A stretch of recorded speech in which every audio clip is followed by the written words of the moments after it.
Telangana cabinet సమావేశం జరుగుతున్నటువంటి breaking news చూస్తున్నాం. స్థానిక సంస్థల ఎన్నికలపై కీలక చర్చ జరుగుతోంది. వర్షాకాల అసెంబ్లీ సమావేశాలపై నిర్ణయం తీసుకునే అవకాశం కూడా ఉంది. కులగణన, రేషన్ కార్డుల పంపిణీ, యూరియా నిల్వలు, సాగునీటి ప్రాజెక్టులు, gig workers welfare bill, go సంరక్షణ విధి విధానాలపై చర్చించే ఛాన్స్ ఉంది. గోశాల పాలసీపై తుది నిర్ణయం తీసుకునే అవకాశం కనిపిస్తోంది. మత్స్యకార సహకార సంఘాల ఇన్ఛార్జీల నియామకంపై నిర్ణయం తీసుకునే ఛాన్స్ ఉన్నట్లుగా తెలుస్తోంది.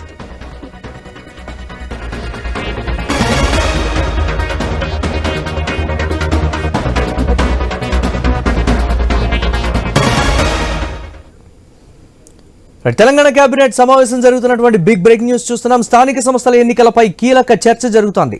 వర్షాకాల అసెంబ్లీ సమావేశాలపై నిర్ణయం తీసుకునే అవకాశం కూడా ఉంది. కులగణన, రేషన్ కార్డుల పంపిణీ, యూరియా నిల్వలు, సాగునీటి ప్రాజెక్టులు, గిగ్ వర్కర్స్ వెల్ఫేర్ బిల్లు, అలాగే గో సంరక్షణ విధి విధానాలపై చర్చించే ఛాన్స్ ఉంది. గోశాల పాలసీపై తుది నిర్ణయం తీసుకునే అవకాశం కనిపిస్తోంది. మత్స్యకార సహకార సంఘాల ఇన్ఛార్జీల నియామకంపై నిర్ణయం తీసుకునే ఛాన్స్ ఉన్నట్లుగా కూడా తెలుస్తోంది. రైట్, తెలంగాణ కేబినెట్ సమావేశానికి సంబంధించి మరిన్ని అప్డేట్స్ మా కరెస్పాండెంట్ స్వామి అందిస్తారు. స్వామి.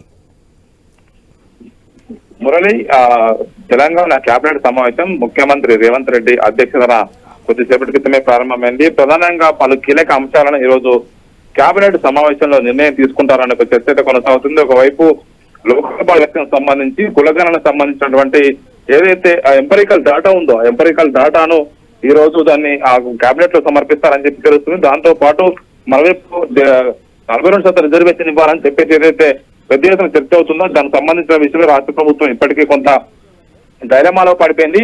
ఒకవైపు కేంద్ర ప్రభుత్వం వద్ద 2 బిల్లులు, ఒక ఆర్డినెన్స్ ఒక గవర్నర్ వద్ద ఆగిపోయిన నేపథ్యం దాని విషయంలో ఎలా ముందుకెళ్లాలని సంబంధించిన విషయంలో కూడా రాష్ట్ర కేబినెట్ చర్చ జరగనుంది. మరోవైపు అసెంబ్లీ వర్షాకాల సమావేశాలపైన ఈ రోజు కేబినెట్ లో ఒక నిర్ణయం తీసుకున్నారు. ఎప్పటి నుంచి సమావేశం నిర్వహించాలి, ఎలాంటి ఎజెండా తీసుకోవాలని సంబంధించి కూడా ఈరోజు కేబినెట్ లో ఒక చర్చ అయితే జరగబోతుంది. ప్రధానంగా దీనికి సంబంధించిన విషయంలో గతంలో ఏఐసిసి అగ్రనాయకులు రాహుల్ గాంధీ హామీ మేరకు గిగ్ వర్కర్లకు ఎలాంటి వాళ్ళ వెల్ఫేర్ సంబంధించిన ఒక చట్టం తీసుకురావాలని చెప్పేసి రాష్ట్ర ప్రభుత్వం భావిస్తుంది. రాష్ట్ర కార్మిక శాఖ ఆధ్వర్యంలో ఈ చట్టం తీసుకురావాలని చెప్పేసి ఇప్పటికే దానికి సంబంధించినటువంటి విధి విధానాలపై చర్చించబోతున్నారు. మరోవైపు రాష్ట్రంలో గో సంరక్షణకు సంబంధించి, గోశాలల నిర్మాణానికి సంబంధించి గతంలోనే ఒక నిర్ణయం తీసుకున్నారు.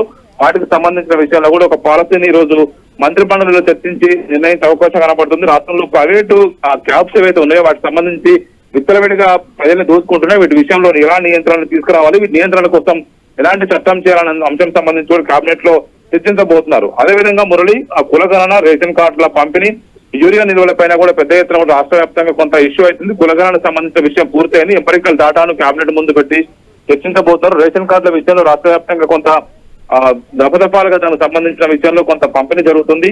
యూరియా నిల్వలకు సంబంధించి రైతులంతా కూడా పెద్ద ఎత్తున రాష్ట్ర వ్యాప్తంగా ఇబ్బంది పడుతున్నారు. దీనికి కేంద్ర ప్రభుత్వం నుంచి ఎన్ని సార్లు ఇండస్ట్రీ పెట్టినా కూడా కేంద్రం బీజేపీ సర్కారు, కాంగ్రెస్ సర్కారు బ్లేమ్ చేయాలని ఉద్దేశంతో చేస్తుందని చెప్పేసి ఇప్పటికే వ్యవసాయ శాఖ మంత్రి తుమ్మల నాగేశ్వరరావు కేంద్ర ప్రభుత్వ వైఖరి పైన మండిపడుతూ ఉన్నారు. దీనికి సంబంధించిన విషయంలో కూడా మీరు చర్చించే అవకాశం కనబడుతుంది. సాగునీటి ప్రాజెక్టులకు సంబంధించిన విషయంలో ఇప్పటికే కొన్ని కీలక నిర్ణయాలు ఈ కేబినెట్ సమావేశాలు తీసుకునే అవకాశం కనబడుతుంది. మరోవైపు ఈ రోజు ఒకవైపు ఆలోచనపై నిర్మించినటువంటి పీసీ ఘోష్ కమిషన్ నివేదిక కనుక అందజేస్తే ఆ నివేదికను ఈ రోజు ఒకవైపు కేబినెట్ లో చర్చించే అవకాశం ఉన్నట్టు కనబడుతుంది. కానీ ఇంతవరకు ఆ నివేదిక అందజేసినట్టుగా అయితే ఇంత బయటకైతే అఫీషియల్ గా ఎలాంటి ఇన్ఫర్మేషన్ రాలేదు. సాగునీటి ప్రాజెక్టుల అంచనాలను కూడా కొంత పెంచే విషయంలో చర్చించి కేబినెట్ లో నిర్ణయం తీసుకోబోతున్నారు. పాలమూరు రంగారెడ్డితో సహా పలు ప్రాజెక్టులకు సంబంధించిన విషయంలో ఇంకా పెండింగ్ లో ఉన్నాయి. అవి పూర్తి చేయాల్సిన అవసరం ఉంది. వాటిని కూడా కంప్లీట్ చేయాలని చెప్పి ప్రభుత్వం భావిస్తూ ఉంది. ప్రభుత్వ నూతన జూనియర్ కళాశాలల్లో ఏదైతే నియామకాలకు సంబంధించిన విషయంలో కేబినెట్ లో కొంత చర్చించి దాన్ని కూడా ఫైనల్ చేసే అవకాశం ఉంది. ఒకవైపు దీంతో పాటు రాష్ట్రంలో మత్స్యకార సంఘాల, సహకార సంఘాలకు సంబంధించిన ఇన్ఛార్జ్ నియామకం పైన ఒక నిర్ణయం తీసుకోవాలని చెప్పి ప్రభుత్వం భావిస్తుంది. ఇలాంటి మొత్తం ఎజెండాను ఈ రోజు ఈ కేబినెట్ సమావేశంలో చర్చించి మంత్రి మండలి ఒక నిర్ణయం తీసుకోబోతున్నది. Murali. Right, thanks for update Swamy.